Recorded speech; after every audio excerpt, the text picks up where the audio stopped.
बुद्ध के जीवन में बहुत प्यारा उल्लेख है। वे अपने शिष्य आनंद के साथ एक जंगल से यात्रा कर रहे थे। एक नाले को पीछे कोई 4 मील छोड़कर आए हैं। दोपहर घनी है, तेज धूप है। बुद्ध एक छाया के नीचे बैठते हैं। वे बूढ़े हो गए हैं, कोई 80 वर्ष उनकी उम्र है। आनंद से वे कहते हैं, आनंद, मेरा ये भिक्षा पात्र ले और तू पीछे लौट कर जा। अभी अभी हम जिस नाले को पार कर आए हैं उसका पानी भर ला, मुझे बहुत प्यास लगी है।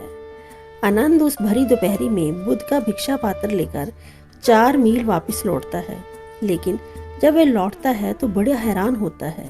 जब वे गए थे, नाले को पार किया था तो नाला बिल्कुल स्वच्छ था, जैसे स्फटिक मणि जैसा। लेकिन इस बीच उनके आते ही आते उसने अपनी आंखों से देखा, कुछ बैलगाड़ियां उस नाले में से निकल गई। छोटा सा पहाड़ी नाला, बैलगाड़ियों के निकलने से सारी कीचड़ ऊपर उठ गई जो नीचे जमी थी। वर्षों के पत्ते, सड़े गले जो नीचे बैठ गए थे तलहटी में, वे सब ऊपर तैर आए। कचरा ही कचरा हो गया। ये पानी पीने योग्य ना रहा। 4 मील आना व्यर्थ हुआ। वह वापस लौट आया। उसने बुद्ध से कहा, वह पानी पीने योग्य नहीं, क्योंकि जब मैं गया तो ठीक मेरे सामने ही एक कतार बैलगाड़ियों की उसमें से गुजर गई। बैलों ने भी पानी पिया और गाड़ियां गुजरी, सब गंदा कर गए हैं। नाला बिल्कुल गंदा है। अब उसका पानी पीने योग्य नहीं है। लेकिन मुझे पता है आगे कोई 3-4 मील दूरी पर नदी बहती है, मैं वहां से पानी भर लाता हूँ। बुद्ध ने कहा, नहीं, पानी तो उसी नाले का ला, तू फिर जा। बुद्ध कहे तो आनंद को फिर जाना पड़ा, मगर बहुत हैरान हुआ। ये जिद क्या?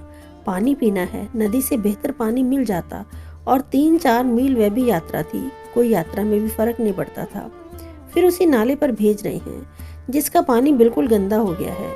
लेकिन वह जब नाले पर पहुंचा तो चकित हुआ कि बुद्ध का प्रयोजन अब समझ आया। इतनी देर में तो सारे पत्ते फिर वापस बैठ गए थे, धूल फिर बैठ गई थी या बह गई थी, नाला फिर स्वच्छ हो गया। वह पानी भरकर लौटा और नाचता हुआ लौटा। और उसने बुद्ध से कहा, आपने अद्भुत किया, यही मेरी समस्या थी। कुछ दिन से पूछना चाहता था, संकोचवश पूछ नहीं रहा था। मेरे मन में इतनी गंदगी चलती है, इसका क्या करूं? आपने तो बिना पूछे उत्तर दे दिया। अब मैं समझ गया, अब मैं राज समझ गया। बस किनारे पर बैठ रहूं, कुछ करूं ना। मैंने तो कुछ किया नहीं। जब मैं पहुंचा तो देखा कि पत्ते बह गए, कुछ थोड़े बहुत रह गए। तो जब इतने बह गए तो मैं किनारे बैठ रहा। मैंने कहा, ये भी बह जाएंगे। कीचड़ वापस जम गई थी। झरना स्वच्छ होता जा रहा था। रास्ते में तो मैं यही सोचता हुआ गया था कि अब पानी जब लाना है तो उतर जाऊंगा नाले में, पत्तों को हटाऊंगा, कपड़े से पानी को छान लूंगा। लेकिन जब नाले के किनारे पहुंचा तब मुझे बोध आया कि अगर मैं उतरूंगा तो फिर गंदा कर दूंगा।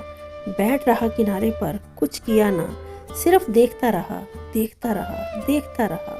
और स्वच्छ होता गया जल। और अब मैं समझा राज कि क्यों आपने मुझे वापस भेजा था वहां पर। यही मेरी मनोदशा है। अब मैं बैठ रहूंगा किनारे, अब मैं उतरूंगा नहीं मन की इस धारा में कि इसे साफ कर दूं। अब मैं लड़ूंगा नहीं, छानूंगा नहीं, दबाऊंगा नहीं, बहाऊंगा नहीं। अब तो मैं बैठ रहूंगा किनारे तटस्थ भाव से। तटस्थ का अर्थ ही यही है कि किनारे बैठ रहना, इसलिए तो तटस्थ भाव कहते हैं। बैठकर किनारे धारा को देखते रहना। और अगर तुम साक्षी बनकर बैठ रहो स्वीकार भाव से कि जो हो रहा है ठीक हो रहा है, जो हो रहा है वही होना चाहिए, अन्यथा की कोई चाह नहीं, अन्यथा की ऐसी कोई आकांक्षा नहीं, इस स्वीकार भाव में प्रतिरोध गिर जाएगा। और प्रतिरोध गिर गया तो साक्षी बनने में कोई कठिनाई नहीं होगी। सिर्फ देखते रहो, मात्र दृष्टा। और एक दिन तुम पाओगे मन अपनी सारी गंदगी के साथ विदा हो गया है। उस नाले में तो सिर्फ पत्ते और कीचड़ ही चले गए थे। ये नाला मन का ऐसा है कि पत्ते कीचड़ गए कि मन ही गया, क्योंकि मन पत्ते और कीचड़ का जोड़ है और कुछ बचता नहीं पीछे।